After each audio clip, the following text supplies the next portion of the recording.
pa bi se odzval tudi na odločitev predsednika državnega zbora, da ne skliče naše seje državnega zbora, ki smo jo zahtevali poslanci Slovenske demokratske stranke. Kot veste, smo že dlje časa priča ignoranci neodvisnih državnih organov, ki državnemu zboru in njegovim delovnim telesom ne poročajo. Tu imamo primere neporočanja tako se strani Ministrstva za notranje zadeve, ki preiskovalni komisiji noče posredovati določenih podatkov. Seznanjeni ste, da tudi predsednik komisije za preprečevanje korupcije, gospod Kos, javno izjavlja, da poročil, zahtevanih poročil komisije, ki ga nadzira, in to je edina komisija, ki ga nadzira, ne bo posredoval, tudi svojega poročila ne bo dopolnil. Imamo tudi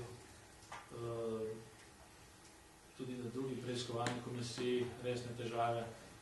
To je pri tej preiskovalni komisiji, ki nadzira delovanje in sume korupcije pri ministru aktualne vlade, gospodu Golobiču. Kot veste, je bil prvi sklic komisije, prva seja komisije prekinjena, ker je poslanska skupina zares zahtevala, da se zakonodajno-pravna služba opredeli do tega, ali je sploh možno preiskovati osebo in pa ali je sploh možno preiskovati sume korupcije, ki so nastopile pred nastopom njegovega mandata.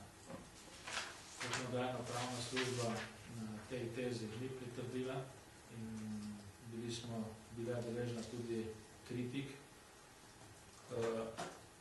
Zdaj smo priča drugemu poskusu, da bi se zaščitilo delo oziroma tudi nečednosti, ki so bile najbrž storjene v preteklih letih.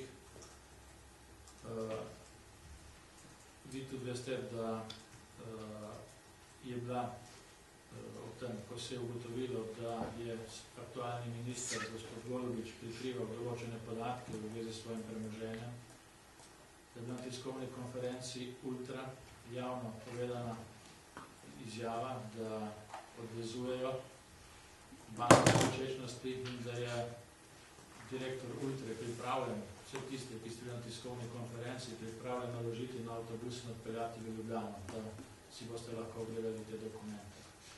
No, kljub vsemu se ničesar izmed teh dokumentov ni razkrilo, nobeden, ki bi kazal na to, ali so bili krediti podeljeni Ultri primerno zavarovani ali ne. Celo več, Komisija za nadzor proračuna in drugih javnih financ je zahtevala ustrezna poročila bank in tudi Banke Slovenije, vendar do teh poročil ni prišlo. Tudi zato smo poslanci v skladu z Ustavo in Poslovnikom Državnega zbora zahtevali sklic izredne seje Državnega zbora, ker bi o tej temi spregovorili. Vendar, kot je danes predsednik Državnega zbora seznanil javnost, te seje ne bo sklical. Ob tem bi rad povedal, da je s to svojo odločitvijo grobo posegel v pristojnost Državnega zbora. Namreč Državni zbor je edina institucija, kateremu je Banka Slovenije dolžna poročati in skladno z Ustavo tudi neposredno, Banka Slovenije namreč, to 25. členu Ustave, neposredno odgovarja Državnemu zboru.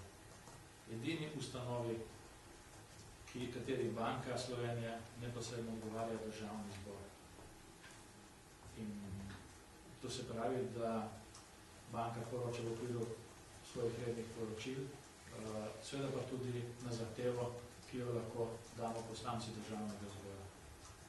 Preprečitev, da bi Državni zbor obravnaval karkoli iz delovanja Banke Slovenije, potrebno povedati, da je Državni zbor zakonodajalec, ki ureja zakonsko delovanje vseh teh institucij, da pomeni to grob poseg v pristojnosti Državnega zbora.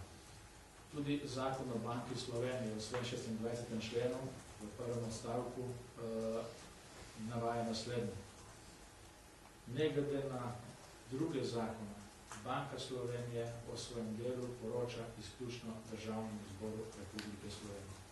To je tudi zakonska določba iz zakona o Banki Slovenije.